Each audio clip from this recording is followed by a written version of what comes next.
স্বাগত খেলাযোগে আপনাদের সাথে আছি আমি ফাইম রহমান। কলম্বো টেস্টে 4 দিনে ইনিংস হারের সংখ্যায় বাংলাদেশ 96 রানে পিছিয়ে থাকা টাইগারদের হাতে অবশিষ্ট আছে আর 4 উইকেট। টাইগার ব্যাটারদের ভরাডুবির দিনে ডোমেস্টিক হিরো মিস্টার ডিপেন্ডেবল কিংবা বাংলার ব্র্যাডম্যান কেউই মাথা তুলে দাঁড়াতে পারেনি। বিস্তারিত পার্থ বণিকের রিপোর্টে।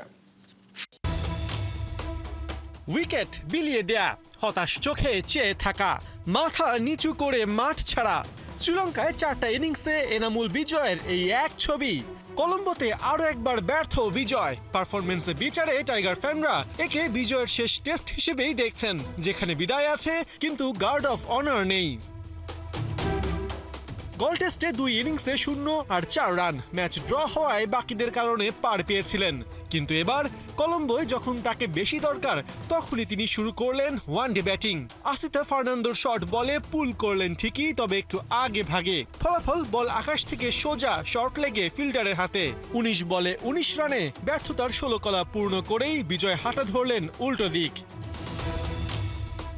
শুধু বিজয়ী না, ফার্স্ট ইনিংসে 211 রানে পিছিয়ে থাকা বাংলাদেশের টপ অর্ডার দ্বিতীয় ইনিংসে দুমড়ে মুচড়ে শেষ। অবস্থা এমন, ইনিংস হারও অসম্ভব নয়। যদিও পরিস্থিতি উল্টোও হতে পারত। তৃতীয় দিন শুরুতেই টাইগারদের সবচেয়ে প্রত্যাশিত উইকেট এনে দেন তাইজুল। 158 রানে তুলে নেন পাথুম নিশাঙ্কাকে। ধনঞ্জয়া ডিসিলভাও তাইজুলের ঘূর্ণি বুঝতে ব্যর্থ।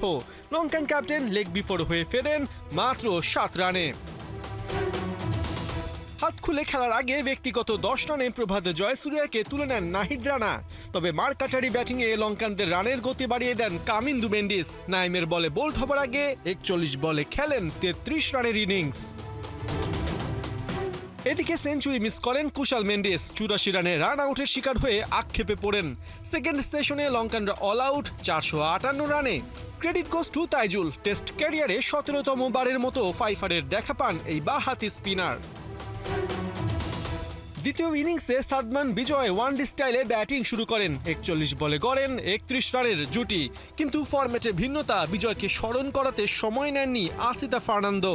তাকে রীতিমতো শর্ট বলে ট্র্যাপে ফেলেই বিদায় করেন।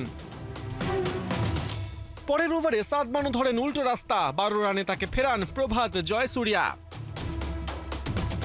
টাইগারদের ভরাডুবি ঠেকাতে পারেননি বাংলাদেশি ব্র্যাডম্যান মুমিনুল। ব্যক্তিগত 15 রানে আউট হয়ে করেন মস্ত বড় ভুল। শান্তও করতে পারেননি নামের প্রতি সুবিচার। 19 রানে লেগ বিফোর হন এই টাইগার স্কিপার। আসা যাওয়ার এই মিছিলে মুশফিক মিরাজও ছিলেন ছন্ন ছাড়া। মিস্টার ডিপেন্ডেবল 26 আর মিরাজ 11 রানে ধরেন উল্টো রাস্তা। এখন দেখার অপেক্ষা বাংলাদেশ এই টেস্টে লঙ্কানদের দ্বিতীয় ইনিংসে ব্যাটিংয়ে নামাতে পারে নাকি ইনিংস ব্যবধানে হারের লজ্জা নিয়েই মাঠ ছাড়ে। পার্থ বণিক, 71। সাকিবকে ধরতে তাইজুল আর মাত্র 2 ধাপ দূরে, কিন্তু আরো একবার ব্যাটারদের ব্যর্থতা আড়ালে ফেলে দিল তাইজুলের 5 উইকেট প্রাপ্তির কীর্তি। তাইজুল ও ব্যাটারদেরই দুষছেন, বলছেন সর্বনাশ করেছে প্রথম ইনিংস। শ্রীলঙ্কার কলম্বো থেকে নাইয়ান বিন জসিমের পাঠানো রিপোর্ট। বাংলাদেশের টিম বাস একেবারেই হতাশার একটা বড় ঝুলি নিয়ে এই মুহূর্তে টিম হোটেলে এসে পৌঁছেছে মাঠ থেকে।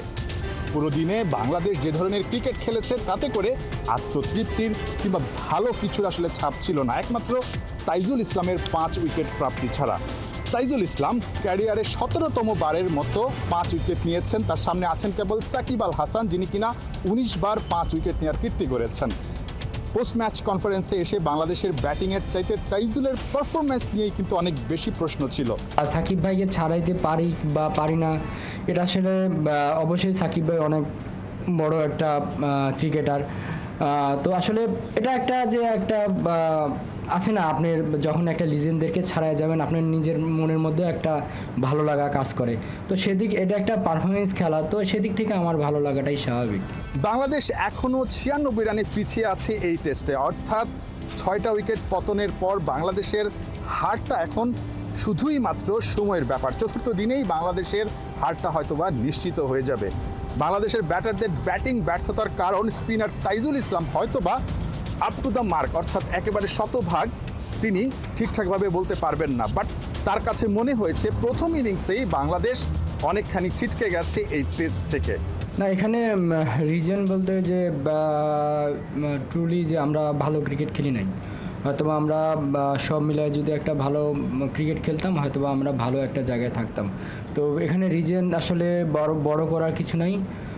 আমরা টিম ওয়াইজ আসলে বড় কিছু করতে পারিনি। দেখা যাচ্ছে প্রথম ইনিংসটা যথেষ্ট ভালো উইকেট ছিল।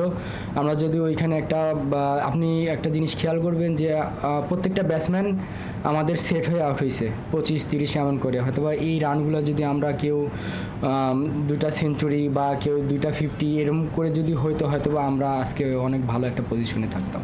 গল টেস্টে বাংলাদেশ ড্র করার পরও অনেক প্রশ্ন কিন্তু সামনে চলে এসেছিল। বাংলাদেশ কি আদৌ এই টেস্টটা জিততে পারতো, বা টেস্ট কি আসলে জেতার জন্য বাংলাদেশ খেলেছে, এরকম অনেক প্রশ্ন কিন্তু সামনে চলে এসেছিল। তবে সেই প্রশ্নকেও ছাপিয়ে কলম্বো টেস্টে টাইগার ব্যাটারদের ব্যর্থতা সামনে চলে আসছে। প্রশ্ন উঠছে, টেস্ট স্ট্যাটাস প্রাপ্তির এই মাসে বাংলাদেশ যে ধরনের ব্যাটিং ডিসপ্লে দেখিয়েছে তাতে করে ঠিক 25 বছর পরও বাংলাদেশ কি আদৌ টেস্ট খেলাটা ঠিকঠাকভাবে শিখতে পেরেছে? সেই উত্তরটা হয়তোবা টেস্ট ক্রিকেটাররাই ভালো দিতে পারবেন। আর যারা এই টেস্ট ক্রিকেটের সঙ্গে সংশ্লিষ্ট আছেন তারাই বলতে পারবেন এই জায়গাটাতে উন্নতির জন্য আর কি কি করতে হবে। নাহিয়ান বিন জসিম, 71, কলম্বো, শ্রীলঙ্কা। কলম্বোতে পা রেখেই হোঁচট, হারের মুখে টেস্ট দল। লঙ্কায় পা রেখে হতাশ হয়েছেন cricket operations chairman Nazmul Abedin. তবে সাদা বলে 2 ফর্মেটে ভালো করার প্রত্যয় নিয়ে লঙ্কা দ্বীপে তামিম, সাকিব, মুস্তাফিজরা। শ্রীলঙ্কার কলম্বো থেকে নাহিয়ান বিন জসিমের পাঠানো আরও একটা রিপোর্ট।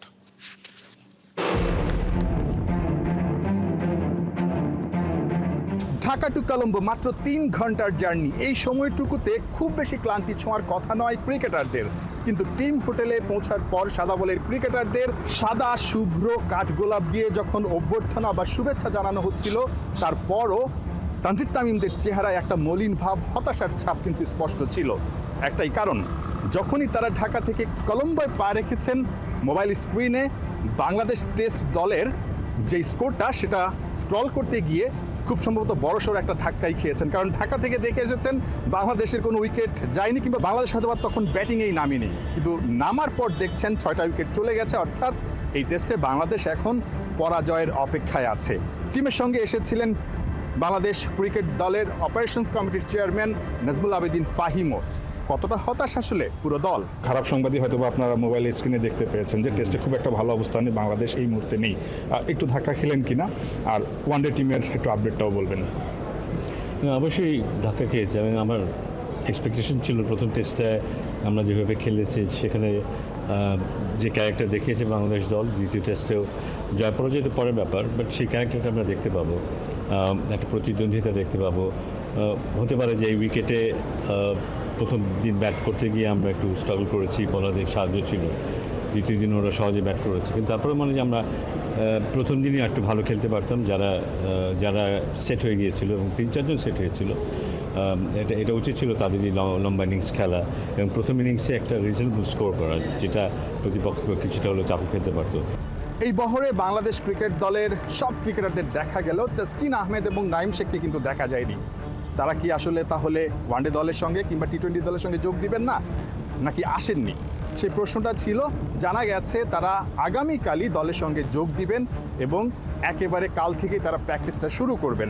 ওয়ানডে এবং টি-20 দলের জন্য এবারের সফরটায় কতটা চ্যালেঞ্জ অপেক্ষা করছে? ওয়ানডে যে দলটা আমরা সবশেষ ঘরের মাঠে শ্রীলঙ্কাকে হারিয়েছিলাম, বাট শ্রীলঙ্কার মাটিতে আবার শ্রীলঙ্কার সঙ্গে আমরা খুব একটা ভালো অবস্থানই নেই। যদি আমরা স্ট্যাটটা দেখি, সবশেষ 6টা ম্যাচ বা 7টা ম্যাচে এখানে আমরা হেরেছি। 2017 সালে সবশেষ আমাদের জয়। সো কতটুকু চ্যালেঞ্জিং হতে যাচ্ছে সাদা বলের লড়াইটা, অর্থাৎ ওয়ানডে এবং টি-20? চ্যালেঞ্জিং তো হবে, কারণ শ্রীলঙ্কা যে ধরনের ক্রিকেট খেলে আমি রিসেন্টলি আগেও দেখেছি আমরা এবং এখনও দেখছি। ওরা আক্রমণাত্মক ক্রিকেট খেলে এবং টেস্টে ওরা ওয়ানডের মতো করেই খেলেছে বলা যাবে। কিন্তু আমাদের আসার কথা হচ্ছে যে আমাদের বোলাররা এখন ফিরে এসছে, স্কিন বলি, মুস্তাফিজ বলি, ওরা এখন ইনজুরি থেকে ফিরে এসছে, তারা দলের শক্তি বৃদ্ধি করবে আশা করছি। ব্যাটিংয়ে আমাদের অনেক নতুন খেলোয়াড় যুক্ত হবে এই সাদা বলের ক্রিকেটে, সেটা একটা আশার কথা। আশা করবো যে ওদের যতটুকু সক্ষমতা আছে সেটা অনুযায়ী ওরা খেলতে পারবে, পজিটিভ ক্রিকেট খেলবে এবং কম্পিটিটিভ ক্রিকেট খেলবে। ফলাফল কথা এখন তো বলে দিতে পারছি না, বাট কম্পিটিটিভ ক্রিকেট খেলবে, এটুকু ডেফিনেটলি আশা করব। সবশেষ বাংলাদেশ ওয়ানডে খেলেছিল সেই চ্যাম্পিয়ন্স ট্রফিতে। লম্বা বিরতি, প্রায় 4 থেকে 4.5 মাসের এই লম্বা বিরতির পর আবারও এই ওয়ানডে ফরম্যাটে খেলতে নামা বাংলাদেশের জন্য খুব একটা সহজ হবার কথা নয়। তবে তাসকিন আহমেদদের ফেরা কিংবা নাইম শেখদের আসলে দলের সঙ্গে অন্তর্ভুক্ত হওয়া, ইনজুরি থেকে মুস্তাফিজুর রহমানের ফেরা, এই সবগুলো বিষয় কিন্তু দলকে বুস্ট আপ করছে এবং দলকে ভালো করতে অনুপ্রাণিত করছে। টেস্টে মিশ্র যে পারফরমেন্সটা, সেই পারফরমেন্সটাকে নিশ্চয়ই বাংলাদেশ সাদা বলে ছাড়িয়ে যেতে চাইবে। নাহিয়ান বিন জাসিম, ৭১, কলম্বো, শ্রীলঙ্কা। কঠোর পরিশ্রম আর চেষ্টার ফল পেয়ে খুশি নাইম শেখ। ২১ মাস পর জাতীয় দলে ফিরেছেন শ্রীলঙ্কায়। ওডিআই সিরিজে ডমিনেট করে খেলতে চান এই বাতি ওপেনার। পেস কি স্পিনে মাইন্ডসেট আর শটের ভেরিয়েশন বাড়িয়ে এখন অনেকটাই পরিণত নাইম। তার লক্ষ্য কমপক্ষে আরও ৮-১০ বছর দেশকে সার্ভিস দেয়ার। সাইফুল রূপকের রিপোর্ট। ক্রিকেট পাড়ায় নাইম শেখকে অনেকেই নতুন একটা নামে ডাকে, দ্য রান মেশিন। এনসিএল টি20 এবং বিপিএলে ব্যাক টু ব্যাক 2 টুর্নামেন্টে highest run getter, Dhaka premier লিগও 650-র কাছাকাছি রান। রান মেশিন না বলে কি উপায় আছে? কেমন লাগে শুনতে? 18-19 যখন যে জায়গায় অপরচুনিটি আসছে আমি চেষ্টা করছি হাইস্ট রান গেটারই থাকার জন্য। তো এটা আমার ছোটবেলার একটা হ্যাবিট। প্রধান নির্বাচক গাজী আশরাফ হোসেন লিপুও বলেছেন যে নাইম শেখ এখন অনেক পরিণত। চেঞ্জেসটা আসলে কোথায়? সবশেষ 21 মাস আগে ন্যাশনাল টিমে খেলেছেন। যে মিস্টেকগুলি ছিল ওই জিনিসগুলি ইমপ্রুভ করার চেষ্টা করছি, কিভাবে ক্রিকেট ডেভেলপ করা যায়। 2025 এসে যেভাবে ক্রিকেট আগায় যাচ্ছে, তো এটা আপনি নিজের ভিতরে ওই স্কিলফুল না হলে আপনি ইন্টারন্যাশনাল সার্ভাইভ করতে পারবেন না। গেম অ্যাওয়ারনেস, শর্ট সিলেকশন, কি পরিবর্তন আপনি দেখছেন এখন? কিছু শট আমার ছিল না, যেগুলি ইন্টারন্যাশনাল ক্রিকেট খেলতে গেলে মাস সুইপ শট, রিভার সুইপ, এগুলি আপনার র্যাম শট ডেফিনেটলি এগুলি লাগবে। বাট এই জিনিসগুলি আগে ছিল না। ট্রিকি উইকেটে কীভাবে খেলা উচিত, স্ট্রাইক রোটেট কেমনে করতে হবে, কী সিচুয়েশনে 4-6-এর জন্য যাওয়া উচিত, এই জিনিসগুলি ওই সময়টাতে প্রপার এক্সিকিউশনটা হয় নাই, সিচুয়েশনটা অত ভালো রিড করতে পারি নাই। তো ওই জিনিসগুলি এখন আল্লাহর রহমতে ম্যাসিভ নিজের ভিতরে গ্রো করার চেষ্টা করছি। 2023-এ সবশেষ ওডিআই খেলেছেন শ্রীলঙ্কার মাটিতেই, 2025-এ আবার ন্যাশনাল টিমে ডাক পেলেন শ্রীলঙ্কার বিপক্ষে খেলাতেই। এই মাঝে আপনার ক্ষুধাটা কীরকম ছিল, আর যখন এবার ন্যাশনাল টিমে ডাক পেলেন তখন আসলে কতটুকু আনন্দ লাগছে? ডেফিনেটলি যখন অপরচুনিটি পাইছি প্রপার ওইভাবে কাজে লাগাতে পারি না। অপরচুনিটি অবশ্যই পেয়েছি কিন্তু কাজে লাগাতে পারিনি। তো ইনশাল্লাহ নেক্সট শ্রীলঙ্কাতে আবার যাচ্ছি। অপরচুনিটি আসলে 100% টিমের জন্য কন্ট্রিবিউশন রাখার চেষ্টা করব, টিমের জন্য এমন কিছু ইম্প্যাক্ট রাখার চেষ্টা করব যেন আমার কারণে টিম জিততে পারে। স্কোয়াডে আছেন, যদি সুযোগ পান মনে হয় যে পারফর্ম করে লম্বা সময়ের জন্য দেশকে সার্ভিস দেওয়ার সেই অবস্থাটা আপনার আছে এখন? ডেফিনেটলি অপরচুনিটি আসলে ডোমিনেট করে খেলার চেষ্টা করব। ধরেন আমার যে চেঞ্জটা আসছে ওই চেঞ্জটাই আমি ইন্টারন্যাশনালে ওইভাবে ডোমিনেট করে খেলার চেষ্টা করব। অবশ্যই আমি চাই যেন আমি লং টাইম 8-10 বছর লম্বা সময় ন্যাশনাল টিমে সার্ভিস দিতে পারি। কথা আছে একটা লেডি লাক, মানে 2024-এ নাইম শেখ বিয়ে করলো এবং 24-এর শেষ থেকে 25-এর এখন পর্যন্ত 8-9 মাস মনে হয় পুরোটাই হানিমুন যাচ্ছে। লেডি লাক বলতে পারবো না, বাট বিয়ের পরে আলহামদুলিল্লাহ আমার ওয়াইফ আমার জন্য ডেফিনেটলি অনেক লাকি। আর ম্যাসিভ চেঞ্জ আসছে বলতে ধরেন personal life, professional life, both life অনেক ডিসিপ্লিন থাকতে হয়, যেটা আমার বিয়ের আগে একদমই ছিল না। তো আলহামদুলিল্লাহ আমার ওয়াইফের জন্য অনেক ফ্যামিলি লাইফে অনেক নতুন নতুন জিনিস শিখতেছি, অনেক ম্যাচিউর, অনেক ডিসিপ্লিন থাকার চেষ্টা করি আর চেষ্টা করতেছি প্রপার ডিসিপ্লিন থাকার জন্য। এই কারণে কি মানে ভাবি আসার পরে কি মনে হয় যে মাঠে আরও ফোকাস থাকা যাচ্ছে? অবশ্যই কারণ ফ্যামিলি সাপোর্টটা অনেক ইম্পর্টেন্ট। আমার বিয়ের আগে আমার ফ্যামিলি, আমার হোল ফ্যামিলি আমাকে সবসময় ক্রিকেটের জন্য অনেক সাপোর্ট করছে। আমার আব্বা আম্মা, বড় ভাই, ভাবি, এখন আমার ওয়াইফ, মাশাল্লাহ। সাইফুল রূপক, ৭১। বাংলাদেশের বিপক্ষে ওডিআই সিরিজের জন্য পূর্ণশক্তির দল ঘোষণা করেছে শ্রীলঙ্কা। ব্যাটসম্যান সাদিরা সামারা বিক্রমা ও বাহাতি পেসার দিলশান মাদুসাঙ্কাকে ফেরানো হয়েছে। ডাক পেয়েছেন ওডিআই অভিষেকের অপেক্ষায় থাকা pace bowling allrounder Milan রত্নানায়কে।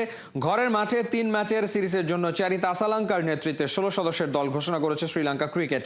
2 July কলম্বোর Premadasa স্টেডিয়ামে হবে প্রথম ম্যাচ, একই ভেন্যুতে 5 জুলাই হবে দ্বিতীয় ওয়ানডে, 8 জুলাই তৃতীয় ম্যাচ হবে পাল্লেকেলেতে। রাত পোহালেই শুরু হচ্ছে প্রবাসী ফুটবলারদের ট্রায়াল। তার আগে জাতীয় স্টেডিয়ামে হয়ে গেল 14 দেশ থেকে আসা 43 জন ফুটবলারদের মিলন মেলা। এদিন ট্রায়ালের বিষয়ে সব আনুষ্ঠানিকতা সেরে নিয়েছে ফুটবলাররা। বাফুফের প্রত্যাশা, জাতীয় দলের পাইপলাইনে বড় ভূমিকা রাখবে এই ট্রায়াল। হাসান সজীবের রিপোর্ট। ঠিক এই ফ্রেমটাই হয়তোবা বাংলাদেশের ফুটবলের সবচেয়ে দামি ফ্রেম হতে যাচ্ছে। ঠিক এই ফ্রেমের ফুটবলাররাই হয়তোবা বাংলাদেশের ফুটবলের তারা হতে যাচ্ছে। বহুল প্রতীক্ষিত একটা ফ্রেম। বিশ্বের বিভিন্ন দেশ থেকে ছুটে এসেছেন প্রায় 43 জন প্রবাসী ফুটবলার। 52 জন অংশগ্রহণ করার কথা থাকলেও এখন পর্যন্ত ঠিক এই সংখ্যাটাই বাফুফে জানিয়েছে। অনেকে এখনও পথে রয়েছেন।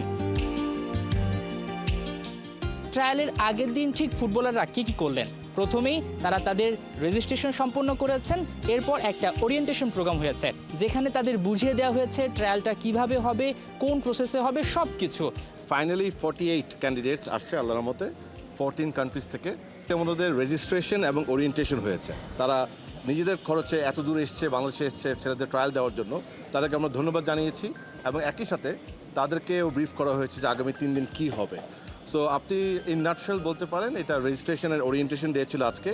আগামীকাল থেকে ইনশাল্লাহ আমাদের ট্রায়াল শুরু হবে। আপনারা জানেন 3 দিনের ট্রায়াল, দুটো গ্রুপ করা হয়েছে, আন্ডার 19 অ্যান্ড আন্ডার 23। বাফুফের সহ সভাপতি ফাহাদ করিম বলছেন এটা কোনো বাছাই প্রক্রিয়া নয়, এটা তাদেরকে একটা মূল্যায়ন করা হবে। তারা নিজেদের খরচে নিজেদের উদ্যোগে ট্রায়ালে অংশ নিতে এসেছেন। তাদের কাউকে যে বাদ দেওয়া হবে বিষয়টা কিন্তু তা নয়, তাদের প্রত্যেকের নামের পাশে একটা মূল্যায়ন করা হবে এবং যে কোনো সময় যে কোনো প্রয়োজনে তাদেরকে ডাকা হতে পারে। This is not a camp, এটা কিন্তু একটা ট্রায়াল। সো ট্রায়ালে যেটা হয় আপনারা জানেন পার্টিসিপেন্টস কিংবা অ্যাটেন্ডারকে ইভ্যালুয়েট করা হয়। সো 30 তারিখের পরে আপনি জানেন আমাদের একটি অত্যন্ত রিচ প্যানেল করা হয়েছে, যেখানে একটা ডাইভার্স গ্রুপ অফ পিপল থেকে প্যানেল করা হয়েছে। আপনারা জানেন যেখানে ক্লাবদের কোচ আছে, আমাদের টিডি আছেন। সো ওনারা ইন্ডিভিজুয়ালি সবাইকে ইভ্যালুয়েট করবে। 30 তারিখের পরে ওনাদের ইভ্যালুয়েশনগুলি সবগুলোকে কম্পাইল করা হবে। কম্পাইল করা হয়ে আমাদের এখানে যে 48 পার্টিসিপেন্টস তাদের সকলকে ডাটাবেস ক্রিয়েট করা হবে। ট্রায়ালের পরে ইনশাল্লাহ যদি এখান থেকে আমরা বেশ কিছু talent pi, that will be the best thing and of course we hope for that. But again আমরা এখানে কিন্তু সিলেকশনের জন্য আসেনি, আমরা এখানে একটা অপরচুনিটি দিচ্ছি যারা বাংলাদেশের জন্য খেলতে যাচ্ছেন নিজ উদ্যোগে, এবং একই সাথে আমরা তাদেরকে মূল্যায়ন করছি এবং সেই মূল্যায়নের রিপোর্টটা আমাদের কাছে থাকবে। ডেফিনেটলি যখন যাকে আমাদের প্রয়োজন হয়ে মনে পড়ে সেই ডাটাবেস থেকে উই ক্যান পিক। একটা সময় যখন বাংলাদেশের ফুটবল ম্যাচ হতো জাতীয় স্টেডিয়ামের গ্যালারি থাকতো ফাঁকা, ঠিক হামজা চৌধুরী আসার পর থেকে সেই স্টেডিয়ামে পূর্ণতা পেয়েছে। একই সাথে শুধু যে হামজা চৌধুরী বারবার আসবে আর তখনই গ্যালারি পূর্ণতা পাবে বিষয়টা তা নয়, ভবিষ্যতের তারকা তৈরি করতে, ভবিষ্যতের পাইপলাইন তৈরি করতে এই প্রবাসী ফুটবলাররা বেশ গুরুত্বপূর্ণ। আজকে তারা মাঠের একটা নতুন আবহ তৈরি করেছে।